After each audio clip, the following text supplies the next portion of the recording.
Hi hello ನಮಸ್ಕಾರ. Vlogs with ಕನ್ನಡಿಗ ಚಾನಲ್ಗೆ ಸ್ವಾಗತ. ಎಷ್ಟೊಂದು ಜನಕ್ಕೆ ಬಾಡಿ ಫುಲ್ ಹೀಟ್ ಆಗಿದೆ ಗುರು, ತಣ್ಣಗೆ ಮಾಡ್ಕೊಳ್ಳೋದು ಹೆಂಗೆ ಅಂತ ನೋಡ್ತಾ ಇರ್ತಾರೆ. ತುಂಬಾ ಈಸಿ, ಆರಾಮಾಗಿ ನೀವು ಈ ಒಂದು ಶರ್ಬತ್ನ ಕುಡಿಯೋ ಮುಖಾಂತರ ನಿಮ್ಮ ಬಾಡಿ ಹೀಟ್ನ ಕಡಿಮೆ ಮಾಡ್ಕೋಬೋದು. ಈ ಒಂದು ಶರ್ಬತ್ನ ಬೆಲೆ 25 ರೂಪಾಯಿ.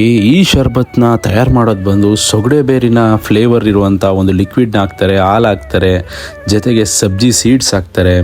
ಅದಲ್ಲದೆ ನಿಮಗೆ ಒಂದು ಜೆಲಿ ಕೂಡ ಹಾಕ್ತಾರೆ, ಮತ್ತು ಬಾದಾಮಿನ ಮೇಲೆ ಹಾಕ್ಬಿಟ್ಟು ಅದನ್ನು ಒಂದೆರಡು ಸಲ ಆಡಿಸ್ಬಿಟ್ಟು ಕೊಡ್ತಾರೆ.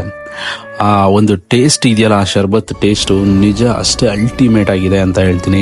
ಯಾರ್ಯಾರು ಮೈಸೂರು ಸಿಟಿಲಿ ಓಡಾಡ್ತಾ ಇರೋಂಥವ್ರು, ಮಂಡಿ ಮೊಲದ ಹತ್ರ ಇರುವಂಥದ್ದು ಇದು ಶರ್ಬತ್. Lazeez fish shop ಕೇಳಿರ್ತೀರಾ, Lazeez fish shop ಪಕ್ಕದಲ್ಲೇ ಇರುವಂಥದ್ದು ಈ ಶರ್ಬತ್ತು. ಮತ್ತು ಅಲ್ಟಿಮೇಟ್ ಆಗಿದೆ ಟೇಸ್ಟು. ನಾನು ಕೂಡ ಟೇಸ್ಟ್ ಮಾಡಿ ಪಾರ್ಸಲ್ ಕೂಡ ತಗೊಂಡೆ. ನೀವು ಹೋಗಿ ಟೇಸ್ಟ್ ಮಾಡಿ ನಿಮ್ಮ ಬಾಡಿನೂ ಕೂಲ್ ಮಾಡ್ಕೊಳ್ಳಿ ಅಂತ ಹೇಳ್ತಾ ಫಾಲೋ ಮಾಡಿ, ಹಾಗೆ ಸಪೋರ್ಟ್ ಮಾಡ್ರಪ್ಪ.